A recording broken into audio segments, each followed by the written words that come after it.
As Jenny is walking out of the office on this last visit, Jimmy taps on her shoulder, tells her, "See you next week." The people in the office can see what he's doing. There's nothing to hide. Jimmy has no bad intentions. But Jenny drops her phone. Her heart is racing.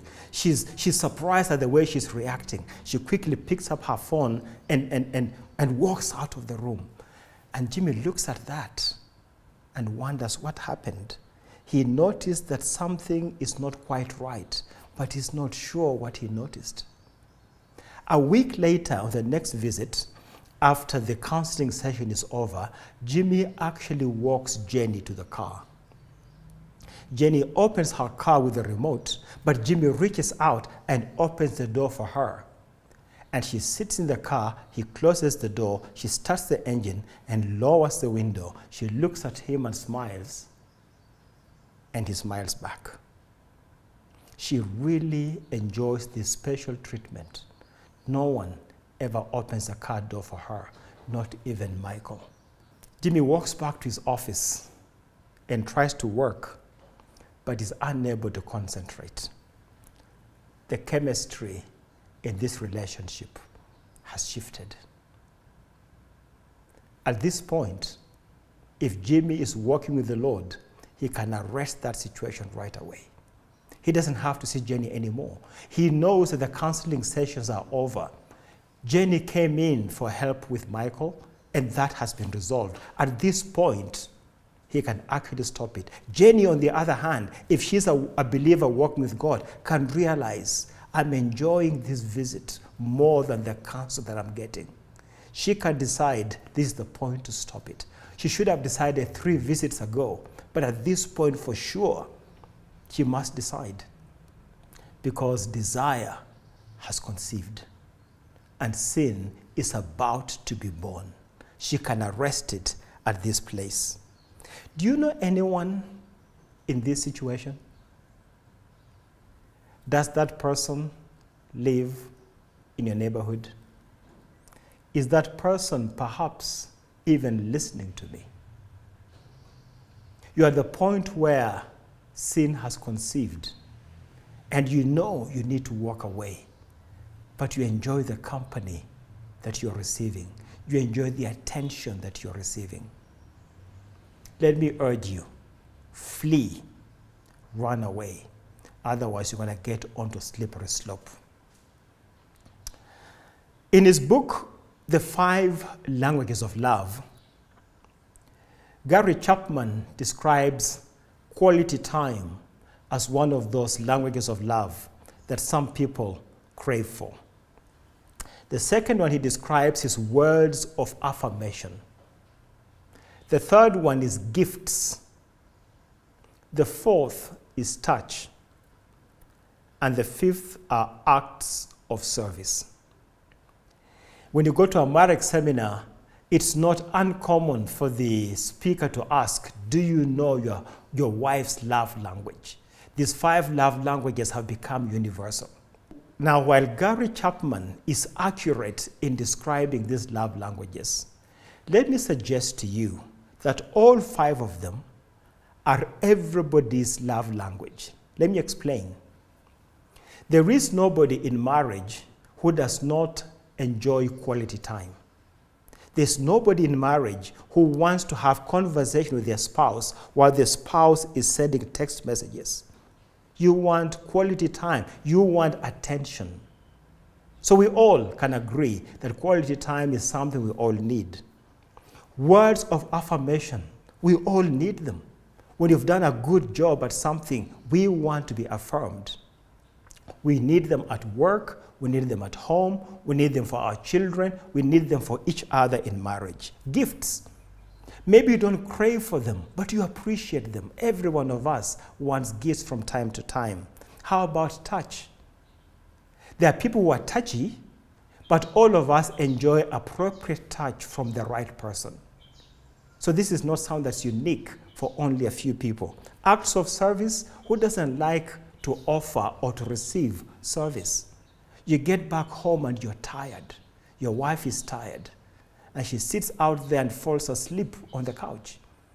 And you wake her up 10 minutes later and you fix her a cup of tea. She says, oh, thank you so much. I didn't even realize I'd taken a nap. You are both tired, but one of you decides, I will serve the other. Scripture says, owe each other nothing except love. So acts of service are expressions of love. So all these 5 areas, 5 different languages, are languages for everybody. The trouble comes in when one of those languages is glaring for a particular person. Let me paint a picture for that. Let me paint a picture of a home where there are several children. The first daughter grows really fast. She's tall and she's slender. The second one also grows fast, but she's got a bit of flesh on her body. She's plump, cute and plump. The third one is just like the first, tall and slender. So what happens? When parents are buying clothes, firstborn always gets new clothes. Secondborn always gets new clothes because they cannot fit in the clothes of the firstborn.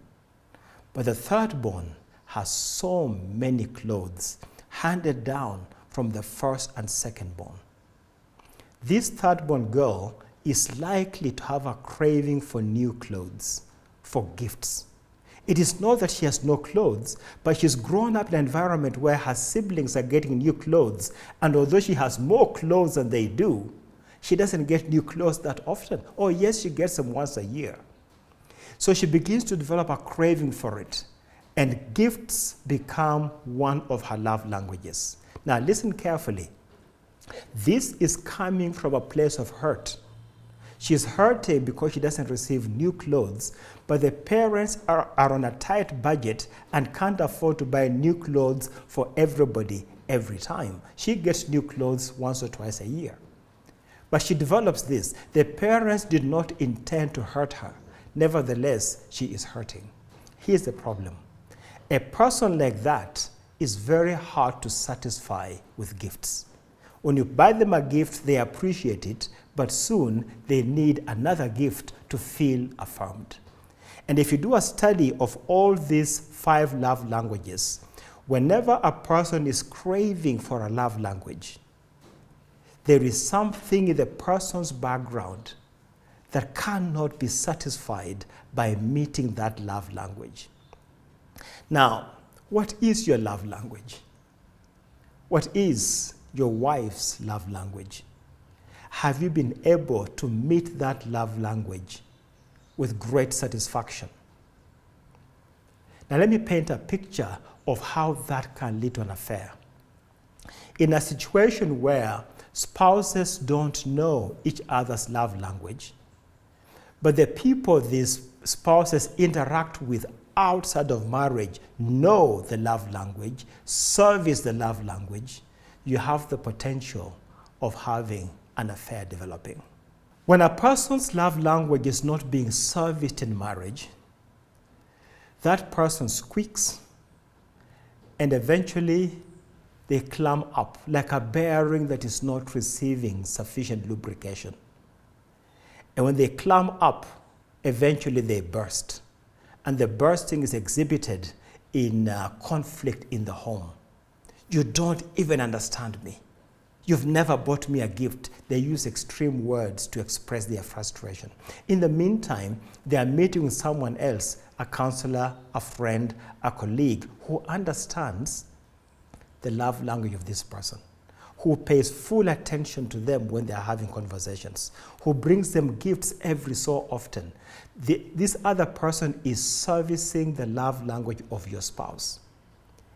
And the love, attention, and affection are being transferred towards this other person. Your spouse may react in several ways. They may react by not asking for you to service their love language anymore because it's being serviced elsewhere. Or they may react by being hostile to you because they have found another person who is servicing them. In either case, the servicing is taking place outside of marriage, and you need to be very, very careful because the building blocks of an affair are beginning to fall into place.